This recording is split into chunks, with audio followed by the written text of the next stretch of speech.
என்னை அழைத்தவரே, என்னை தொட்டவரே,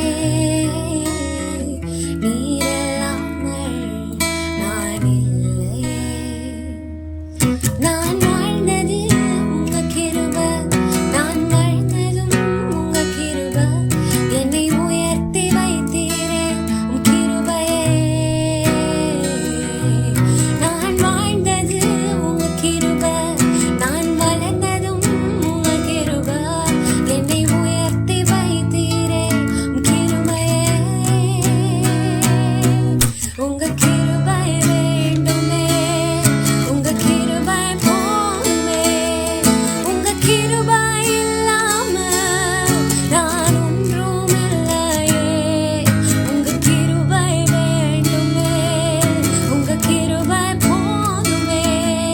உங்க கிருபை இல்லாம நான் ஒன்றும் இல்லை இயேசுவே. Praise the Lord. கர்த்தரும் இரட்சகருமாகிய இயேசு கிறிஸ்துவின் நாமத்தில் உங்கள் யாவருக்கும் என் அன்பின் வாழ்த்துக்கள். ஒரு அருமையான வார்த்தையை உங்கள் மத்தியில் என்று தியானிக்க விரும்புகிறேன். அடிக்கடி தேவ பிள்ளைகளுடைய வாயிலிருந்து புறப்படுகிற ஒரு வார்த்தை தேவ கிருபை. கிருபை கிருபை என்பது தேவனிடத்திலிருந்து கிடைக்கிற ஒரு உன்னதமான இரக்கம். யாருக்கு? தகுதி இல்லாதவர்களுக்கு கிடைக்கிற ஒரு உன்னதமான இரக்கம். அந்த கிருபையை நாம் இயேசு கிறிஸ்துவின் மூலமாய் பெற்றுக்கொண்டோம் என்று யோவான் 1:17 சொல்கிறது. ஆம், அந்த கிருபை நம்மக்குள் நாளுக்கு நாள் பெருகி கொண்டிருக்கிறது. ஒவ்வொரு நாளும் இயேசு கிறிஸ்துவோடு நமக்கு இருக்கக்கூடிய நெருக்கம் கூடும்போது பாருங்கள், அவருடைய கிருபை நம்முடைய வாழ்க்கையில் கூடிக்கொண்டே போகும்.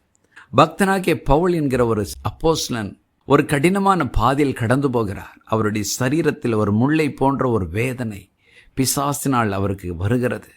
அவர் எவ்வளவோ ஜெபம் பண்ணி பார்க்கிறார் அந்த பலவீனத்திலிருந்து விடுதலை அடைய வேண்டும் என்று.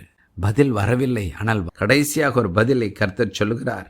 2 கொரிந்தியர் 12:9 அதற்கு அவர், என் கிருபை உனக்கு போதும், பலவீனத்திலே என் பலம் பூரணமாய் விளங்கும் என்றார். ஆகையால் கிறிஸ்துவின் வல்லமையின் மேல் தங்கும்படி என் பலவீனங்களை குறித்து நான் மிகவும் சந்தோஷமாய் மேன்மை பாராட்டுவேன்.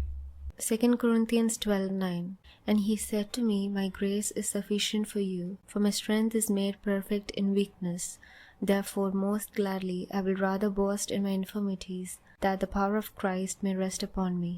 பாருங்கள் பிரியமானவர்களே, ஆண்டவர் ஒரு அழகிய தெளிவை பவுலடிகளுக்கு கொடுக்கிறார். என் கிருபை உனக்கு போதும்பா. எந்த முள்ளை பார்த்து, எந்த வேதனை பார்த்து துவண்டு போனாயோ அது மேற்கொள்ள என் கிருபை உனக்கு கொடுத்திருக்கிறேன். அந்த கிருபையினால் உனக்கு என்ன நடக்கும் தெரியுமா? உன் வாழ்க்கையில் என் வல்லமை கூடிக்கொண்டே போகும். ஐயோ, என் வாழ்க்கையில் பலவீனம்தான் கூடிக்கொண்டிருக்கிறது என்று நினைக்கிறாய். ஆனால் உண்மையிலே நடப்பது என்ன தெரியுமா? என் கிருபையினால் உனக்கு பலம், வல்லமை கூடிக்கொண்டிருக்கிறது. இயேசு கிறிஸ்துவை எல்லா பக்கத்திலும் நொறுக்கினார்கள். அவரால் நிற்க கூட முடியவில்லை. சிலுவையை அவர் மேல் சுமத்தி நடக்க வைத்தார்கள். உடலெல்லாம் காயம். உச்சம் தலையிலிருந்து உள்ளங்கால் வரைக்கும் அவர் நொறுக்கப்பட்டார். எல்லா பக்கத்திலும் ரத்தம் புரண்டு வருகிறது. அப்படிப்பட்ட பலவீனமான நேரத்திலும் அவரிடத்திலிருந்து ஒரு பலமுள்ள வார்த்தை வருகிறது. பிதாவே, இவர்களை மன்னியும். அதுதான் கிருபை. அங்கு அவரை வேதனைப்படுத்தின அத்தனை பேரும் தண்டிக்கப்பட வேண்டியவர்கள், நரகத்தில் தூக்கி விட வீசப்பட்டு நித்தியமாய் வேதனையை அனுபவிக்க வேண்டியவர்கள். ஆனால் அவர்களுக்கு, தகுதியில்லாத அவர்களுக்கு அவர் வாயிலிருந்து ஒரு வார்த்தை வந்தது, பாவ மன்னிப்பு. இதுதான் கிருபை. இன்றைக்கும் இந்த வார்த்தைகளை கேட்டுக்கொண்டிருக்கிற தேவஜனமே, தகுதியில்லாத நமக்கு கிருபையை கொடுத்தார். அந்த கிருபையினால் நாம் பாவங்களிலிருந்து மன்னிப்பை பெற்றிருக்கிறோம். அது மாத்திரமல்ல, வியாதிகள், பலவீனங்கள், சோர்வுகள், போராட்டங்கள், தோல்விகள் எல்லாவற்றினின்றும் நம்மை தூக்கி நிறுத்தும் வல்லமை படைத்தது அவருடைய கிருபை. ஆகவே ஒருவேளை எனக்கு தகுதியில்லை, இது எனக்கு கிடைக்காது, இது என்னால் முடியாது என்று துவண்டு போயிருந்தால் அவருடைய கிருபையை பற்றி கொள்ளுங்கள். சிலுவையிலே அவர் பட்ட பாடுகள் நமக்கு கிருபையை கொண்டு வந்து கொடுத்திருக்கிறது. இன்றைக்கும் இந்த வார்த்தைகளை கேட்டுக்கொண்டு இருக்கும்போதே ஒரு சத்தியத்தை ஆவியானவர் சொல்லிக் கொடுக்கிறார். கிருபையும் சத்தியமும் இயேசு கிறிஸ்துவின் மூலமாய் உண்டானது. அவர்தான் அந்த கிருபையை இந்த பூமிக்கு கொண்டு வந்தார். எந்த ஜாதியை சேர்ந்தவர், எந்த மதம், எந்த மொழி, எந்த தேசத்தை சேர்ந்தவர்களாக இருந்தாலும் கிருபையை பெற்றுக்கொள்ள இயேசுவை தவிர வேற வழி இல்லை. ஏனென்றால் தேவனிடத்திலிருந்து புறப்பட்டு வருகிற ஆசீர்வாதத்தை பெற்றுக்கொள்ள நமக்கு தகுதியை உண்டாக்கினவரே அவர்தான். அவர் சிந்தின இரத்தத்தினால் நம்முடைய பாவங்களை கழுவி ஒருவரும் சேரக்கூடாத ஒளியில் வாசம் பண்ணுகிற தேவனை நம் வாழ்க்கையில் சுமக்க அவர் அருள் செய்கிறார். ஜெபம் பண்ணுவோமா?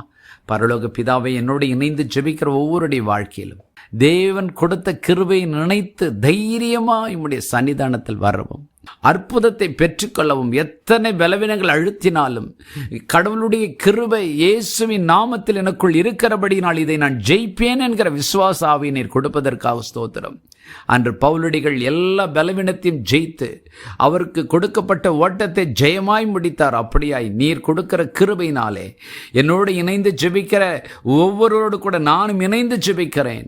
இந்த உலகத்தை ஜெயித்து, மாமிசத்தை ஜெயித்து, பிசாசை ஜெயித்து உம்மிடத்தில் வந்து சேரும் வரைக்கும் அந்த கிருபை எங்கள் மேல் அளவில்லாமல் ஊற்றுவீராக. இயேசுவின் நாமத்தில் பிதாவே, ஆமென்.